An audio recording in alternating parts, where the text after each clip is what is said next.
Today's Bible English, Joshua chapter 24, verse 13. I gave you land you had not worked for, and I gave you city you did not build, the cities in which you are now living. I gave you vineyard and olive groves for food, though you did not plant them. So honor the Lord and serve him wholeheartedly.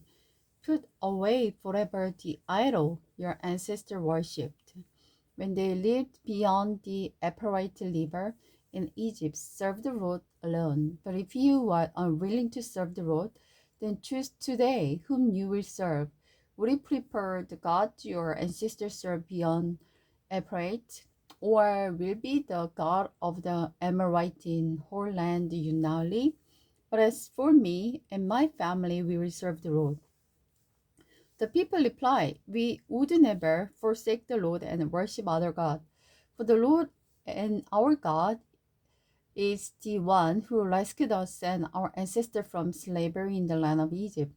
He performed mighty miracles before our very eyes, and we traveled through the wilderness among our enemy. He preserve us. It was the Lord who drive out the Amorite and the other nations living here in the land. So we too will serve the Lord, for he is alone is our God. Then Joshua said to the people, you are not able to serve the Lord, for he is a holy and jealous God. He will not forgive your rebellion and sins. If you forsake the Lord and serve other gods, he will turn against you and destroy you, even though he had been so good to you. But the God answered Joshua, saying, no, we are determined to serve the Lord. You are accountable for this season.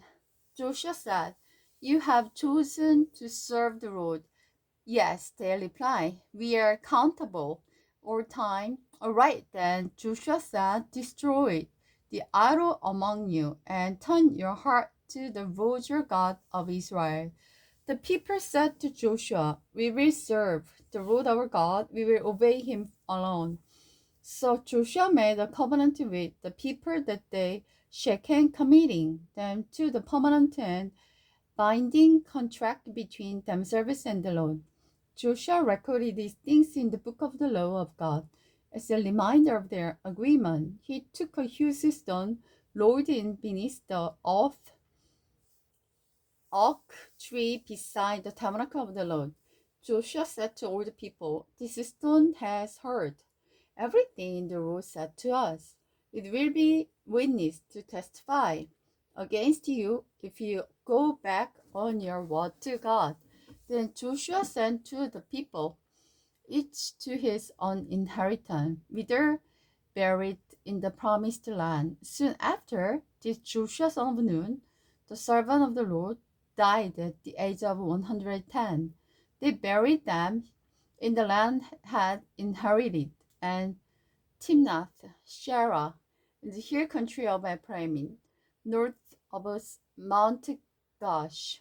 Israel served the Lord throughout the lifetime of Joshua and the leader who outlived him. Those who had personally experienced all that the people had done for Israel, the honor of Joseph, which the Israelites had brought along with them when they left Egypt, were buried in Shechem in the parcel of ground Jacob had brought for the son of the Hamor for 100 pieces of silver.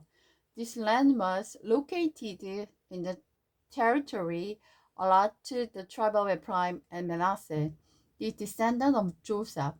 Elijah, son of the Aaron, who died, he was buried in the hill country of Ephraim, in the town of Gibeah, which had been given to the son Phinehas.